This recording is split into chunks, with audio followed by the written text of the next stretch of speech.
Sebagai orang Islam, tentu tidak asing lagi dengan anugerah Allah Subhanahu wa Ta'ala untuk para walinya. Menurut akidah Sufi, wali Allah adalah sosok yang ditunjuk oleh Allah dengan berbagai keistimewaan berupa karomah yang dimiliki. Umat Islam perlu mengenal dan memuliakan mereka, karena mereka adalah intisari ulama soleh terdahulu, pimpinan ulama terkini, dan pemuka para wali. Dahulu kala, ada 4 wali agung yang terkenal di kalangan umat Islam Timur dan Barat, karena keistimewaannya ada di 4 penjuru arah. Ada 4 wali agung Allah, yang dikenal dengan nama wali kutub. Mereka ada di 4 penjuru arah atau disebut dengan wali autad. 4 wali tersebut, bertugas menahan alam semesta. Berikut, 4 wali agung Allah yang terkenal di kalangan umat Islam. Inilah 4 wali agung Allah, penjaga alam semesta.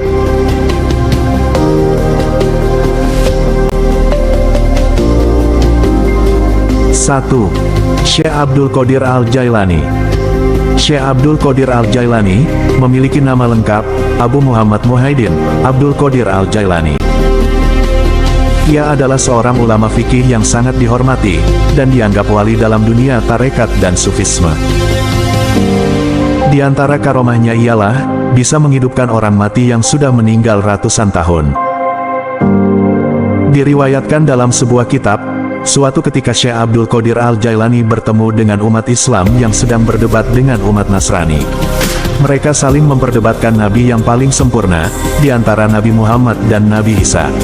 Syekh Abdul Qadir Al-Jailani bertanya kepada orang Nasrani tersebut, apa yang menjadi dasar dan apa dalilnya Nabi Isa lebih sempurna dari nabi lainnya? Lalu orang Nasrani tersebut menjawab, Nabi Isa mempunyai keistimewaan, yakni mampu menghidupkan kembali orang yang sudah mati.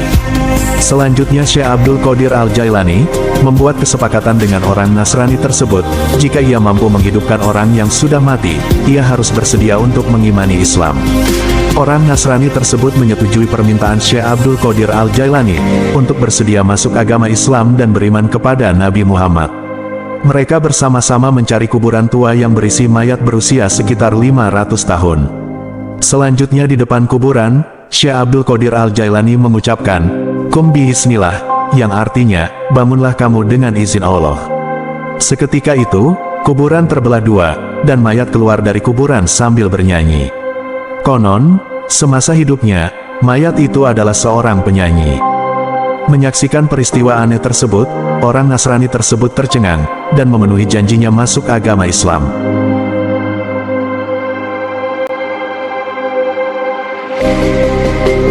Dua, Syekh Ahmad Arifai. Syekh Ahmad Arifai adalah seorang ulama sufi berkebangsaan Irak abad ke-6 Hijriah 12 Masehi.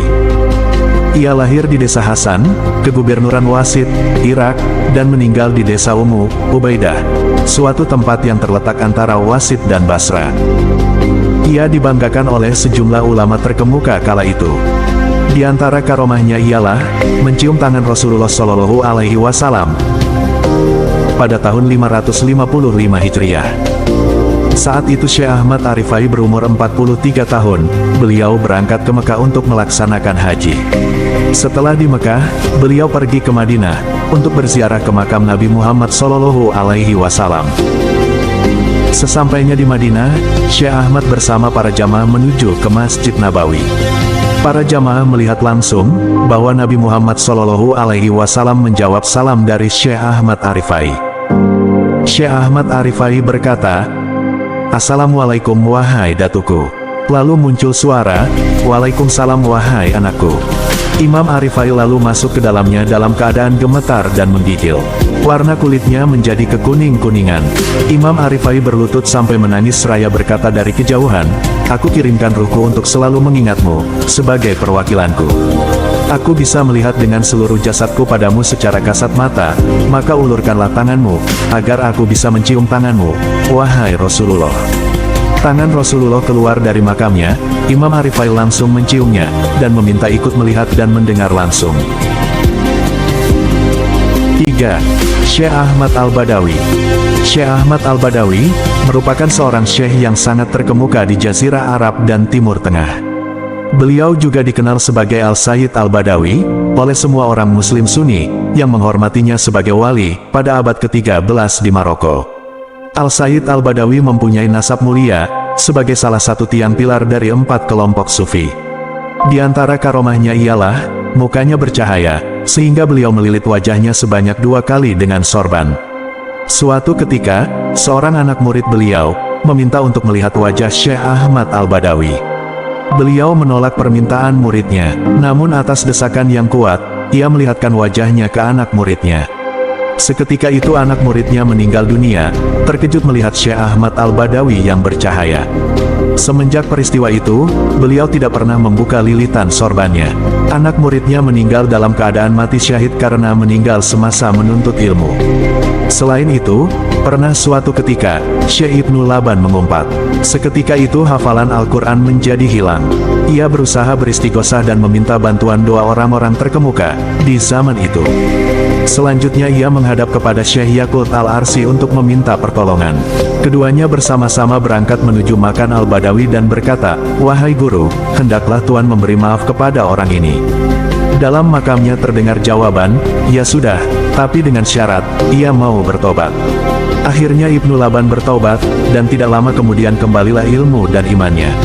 Syekh Ahmad Al-Badawi sudah meninggal 200 tahun silam, namun tetap bisa memberi petunjuk bagi orang-orang yang berziarah ke makamnya. 4. Syekh Abu Hasan Asy-Syadzili. Syekh Abdul Hasan Asy-Syadzili dilahirkan di Maroko, pada tahun 593 Hijriah. Syekh Abdul Hasan Asy-Syadzili adalah seorang yang dianugerahi karomah yang sangat banyak, tidak ada yang bisa menghitung karomahnya, kecuali Allah. Adapun sebagian dari karomahnya yaitu, ketika umur 6 tahun, beliau telah mengenyangkan orang-orang yang kelaparan, pada penduduk negeri Tunisia, dengan uang yang berasal dari alam gaib. Beliau didatangi Nabi Khidir, untuk menetapkan beliau menjadi seorang wali, yang mempunyai kedudukan tinggi. Beliau bisa mengetahui batin, isi hati manusia, saat berusia 6 tahun. Beliau pernah berbicara dengan malaikat di hadapan murid-muridnya. Beliau menjaga murid-muridnya, meskipun di tempat yang jauh, dan beliau pun mampu memperlihatkan atau menampakkan Ka'bah dari negara Mesir. Beliau tidak pernah putus melihat atau menjumpai Lailatul Qadar, semenjak usia balik hingga wafatnya. Beliau tidak pernah terhalang sekejap mata pandangannya, dari Rasulullah Shallallahu Alaihi Wasallam, selama 40 tahun. Artinya, beliau selalu berjumpa dengan Rasulullah, selama 40 tahun. Guru Cantung, Wali Allah, penjaga wilayah Cantung, Kota Baru Kalimantan Selatan. Tuan Guru Haji Muhammad Dahlan bin Ahmad Abbas adalah salah seorang wali Allah yang tinggal di sekitar perbukitan Desa Cantung, Kabupaten Kota Baru, Kalimantan Selatan. Beliau bergelar Tuan Guru Cantung, sesuai dengan domisili tinggalnya. Kewalian ulama ini telah diakui Syekh Muhammad Zaini bin Abdul Ghani atau Guru Sekumpul, hingga disebut Wali Allah, penjaga wilayah Cantung.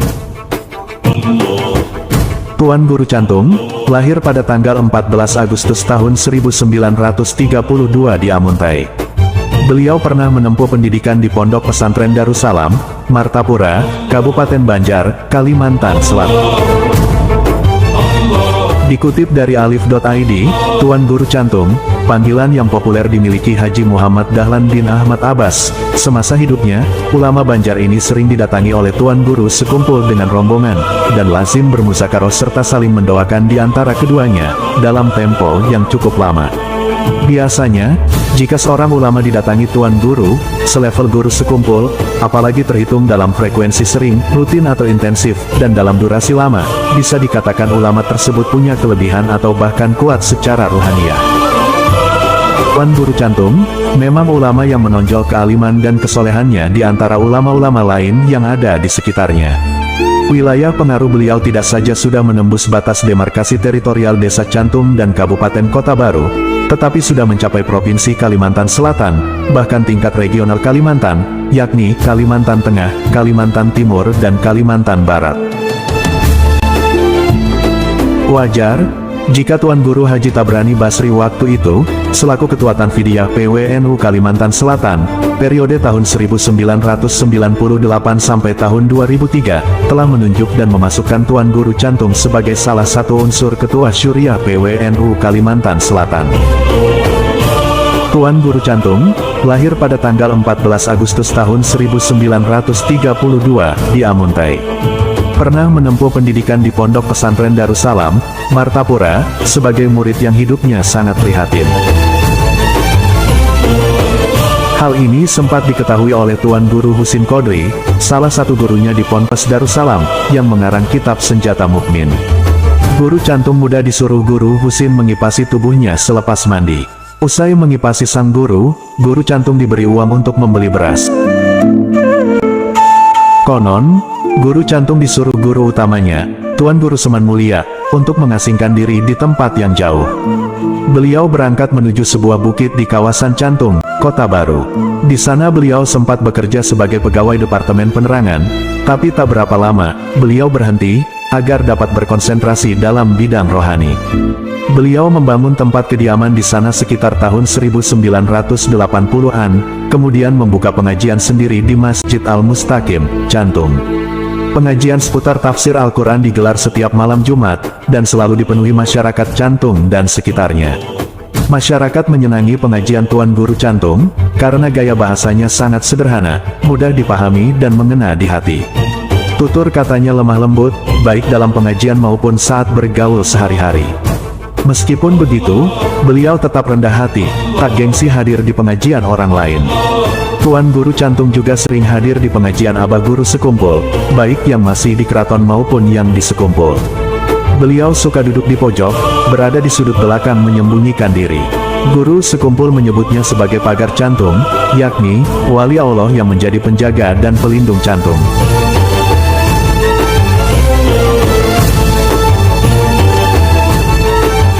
Kisah Karomah Guru Cantung bersumber dari salah satu tokoh agama, yakni Tuan Guru Haji Sulaiman HS, Ketua MUI Kecamatan, yang sekarang tinggal di Kecamatan Ilung, Pasar Lama Barabai, Hulu Sungai Tengah, Kalimantan Selatan.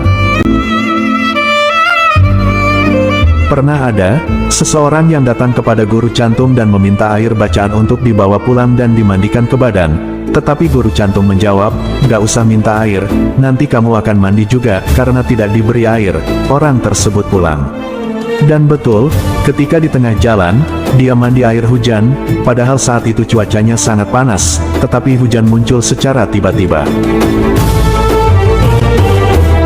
Dan kisah yang lain menuturkan, Syekh Muhammad Dahlan bin Ahmad Abbas atau Tuan Guru Cantung melakukan aktivitasnya sehari-hari ketika di Kota Baru biasa menggunakan alat transportasi sepeda.